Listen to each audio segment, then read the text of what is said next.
What are red flags in a friendship most people brush away? Continually feeling like you want to say something but should hold your tongue.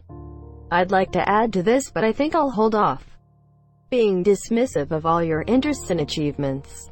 Meanwhile, everything they do, no matter how mundane, is amazing. Always asking for favors but never there when you need them to return one. I remember one time I needed a lift halfway across the UK and none of my friends would take me. One of my online friends who lived not too far away, who I help out a lot, just said, "Say no more. I'll be there in 15 minutes, get your shit." Safe to say, he is one of my closest and best friends. I had back surgery in '08 and I didn't see hide nor hair of any of my RL friends. But an older lady I had met on the Sims 2 message board sent flowers, called me every day and bought me a subscription to an online game site so I'd have something to do while I recovered. She was in Seattle and I'm in Ohio. Eventually she moved to Florida and we drove down so I could meet her. We remained friends until she passed a couple of years ago. I miss her so much. You see, you got a private message from them and your gut reaction is to start getting nervous or anxious. What is it this time? This was happening with me for months before the friendship imploded. It was always something, and none of it good. They only talk to you when all of their other friends are gone. Friends who are always happy to talk about themselves but never once ask you how you're doing or anything engaging you to talk about yourself. Inability or unwillingness to apologize when he or she does something wrong. It's symptomatic of an ego issue that will eventually infect every aspect of your friendship. 1-upper friends. 2-upper friends. That's nothing. Try having a 3-upper friend. My best friend in high school once specifically requested for me to post a picture of us for National Best Friend Day, or some similar holiday. I asked if she'd be posting a picture of us too. "No, I have a lot of best friends, but I'm your main best friend, so you should post a picture of us," was her response. The next couple years were full of backstabbing and gaslighting, complete with occasional fallings out until we finally stopped speaking. Looking back, I can't believe I didn't see it coming. Friends that don't let you have any other friends and require 100% of your time when they can't give you the same. This also applies to significant others. Friends who gossip excessively. If they're talking about other people, chances are they're talking about you. My roommates like to gossip by saying extremely nice things behind friends' backs when they push other people out of the friend group. It happened in my group where there were 5 of us. She joined and basically bullied 3 out of the group. But it wasn't obvious bullying. A lot of things change. Next thing I know, I'm being treated like shit to the point I hate myself. Me and my friend managed to leave and make friends with the original 5 again. The one that kicked everyone out is very social and no one RLY likes her. BC, she's not nice, but she's now found herself with no friends. You get what you fucking deserve. They call you only when they need you. And then you feel guilty when you get mad because they have had a rough upbringing or something. And you feel like a bad friend and like maybe you're overreacting. Because you know, they've been through a lot. But still you want to vent to them about your problems because they might be able to sympathize, but then you think that their problems have been worse than yours, so you really can't complain because in comparison you don't have shit to complain about. And they don't call you or text you for a few months. But suddenly they get into an argument with somebody and they're always in the right and they need somebody to reassure them that they deserve better. Sounds about right. They don't ask about you. They just turn every conversation about themselves. When you talk about exams, they don't ask you how you did, they just talk about themselves. When you talk about not sleeping well, they talk about how they didn't sleep. When you tell them you broke up with your so, they talk about their so, etc.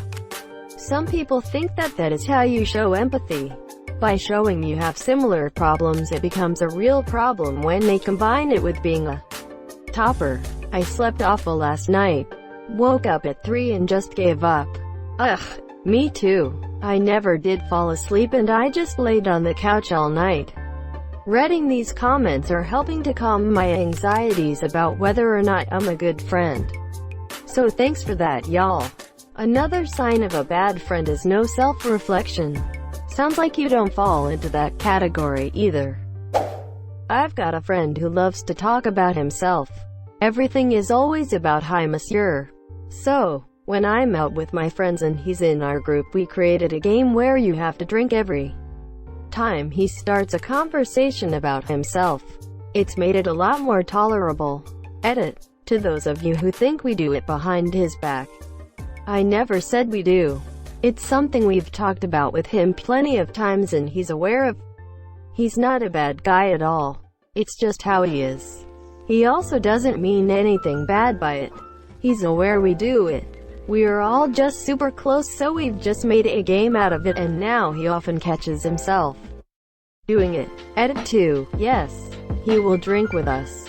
As I mentioned, he now catches himself often and will realize it and be like, "Ah, shit," then we will all laugh and drink together. I'm also not saying I'm perfect. Far from it, and we've got games and jokes about me as well. Friends that aren't happy for your success and happiness but are very close when you're sad. All the emotional vampires. That's how they feed. Reading through this is making my heart sink with realization. Are you the friend or the friend?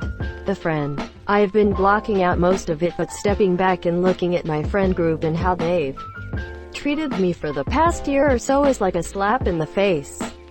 But I don't have anywhere else to go. Alone is better than a toxic, shitty group of people.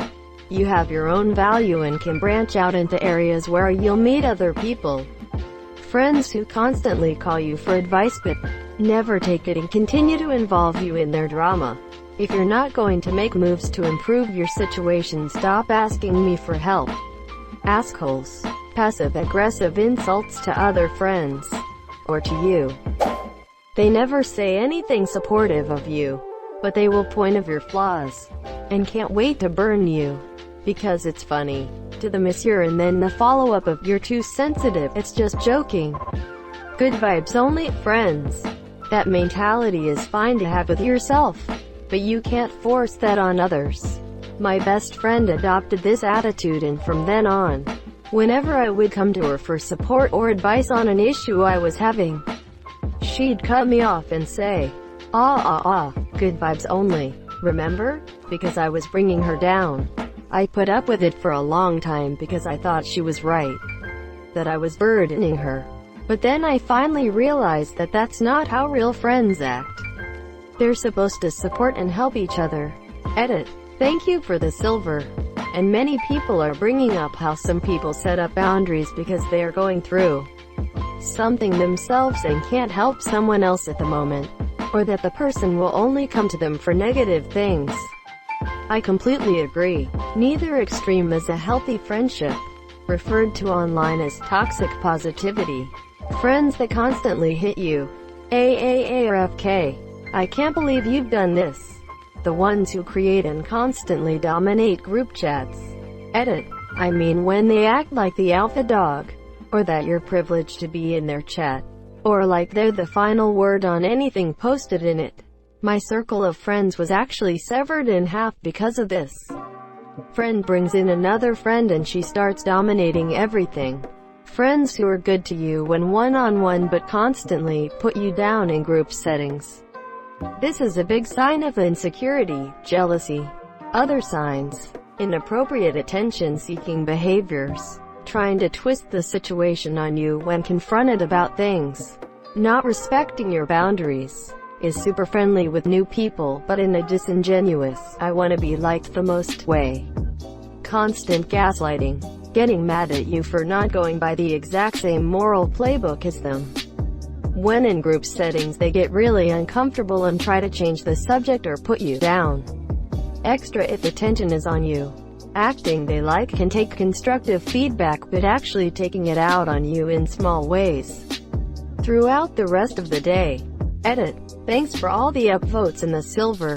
Wish you all the best of luck in ridding yourselves of toxic friendships.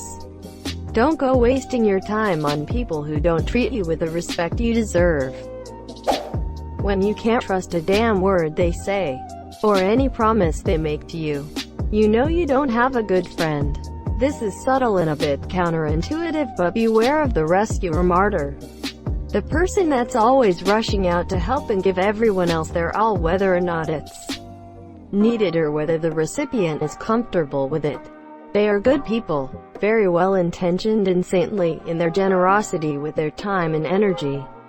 However, sometimes it goes to the extreme, and then it's more a symptom of a toxic cycle where they only get meaning and self-worth when they are saving someone. Or maybe they keep swooping into other people's lives to fix things in hopes that someone will do the same for them. Monsieur. They may have good intentions, but they tend not to have good boundaries. They get over-involved in your life, take on way too much, and make everyone's problems their own. They end up overwhelmed, mired in drama, and resentful, and then they become the martyr. The problem with being friends with this type of person is that you're not in an equal friendship, where you like each other, enjoy spending time with each other, and when there happen to be downs, you support each other through the monsieur. It's more like you're a project. Everyone's a project. And once you stop being a project, you're now support, not just for them and their own problems, but part of the fire brigade for their other projects, which they have internalized as their own problems and drama. The word for that is codependence, and I am guilty. Just found out a few months ago when it killed a friendship. I hope bringing awareness to the issue is enough to check yourself before you wreck yourself here. But yeah, no fun. Speaking as someone who may exhibit some of these behaviors, I'm curious to know, what about your codependent behaviors killed your friendship? Not op, but you might find our codependency helpful. Smiley face. If you think about them when you read this post. If you have had a friend for a long time, but you only seem to be able to talk about memories in the past each time you get together or exchange messages, it's remembering high school, or remember that time when, could be a sign that you both have grown apart and do not have much in common today that you can connect on. Asterisk, get it, asterisk. Thanks for the great responses. I am an old and not used to so many great comments. Is it ridiculous to thank people for comments? Yes, probably. I digress. I should have clarified. I mentioned below that fondly reminiscing about the past. Crazy stories, inside jokes, those are the foundation of any solid long-term friendship. It's when that is only the extent of your communication that I think it becomes a red flag. I look at it from this perspective: if you were to have an intimate discussion on your future hopes, goals, or just confiding in each other, would it feel forced, awkward, or just unnatural? If so, it's likely because you both can't relate to one another. That's when I think it's a red flag. OP's question is great. It's a red flag that most people ignore because it doesn't seem like a red flag until you really analyze and think about the depth of the conversation you are consistently having. I have a friend who does this, except they have become wild exaggerations to the point they are no longer true. Really jealous and possessive friends. I'm a jealous person by nature. And even though my jealousy flares up when I see my friends hanging out with other people, I would never let them know. Why? Because I don't want them to feel bad about doing the things they love. E.g., having a social life outside my little world. If a person tries to box you up because they want you all to themselves, it's not a proof of love or companionship. True love, in any kind of relationship like friends, family, lovers, is shown by respect and allowing the other person to have free will. I'm currently struggling with this. I thought my best friend and I were really tight, yet I found out she was pregnant on Facebook. Found out she was engaged on Facebook. Weird, but okay. I guess she likes spilling the beans on social media. Lately, this new girl, who I didn't get a good first impression of, is now hanging out with our immediate circle, and she asked me, "Did you know she had a pregnancy scare?" Quote, Great. My best friend hasn't texted me for weeks and now I find out you two are really tight. That stings. And now I feel like shit. I don't mind her hanging out with new people, but the fact that I've been ignored hurts and just causes jealousy. I don't know. I feel like crap lately. Lol. Something like this happened to me last week and it knocked me on my ass. Like full-on private ugly crying. Just chiming in to say that shit hurts and to give you a fist bump of solidarity. Thank you so much for watching and have a good day.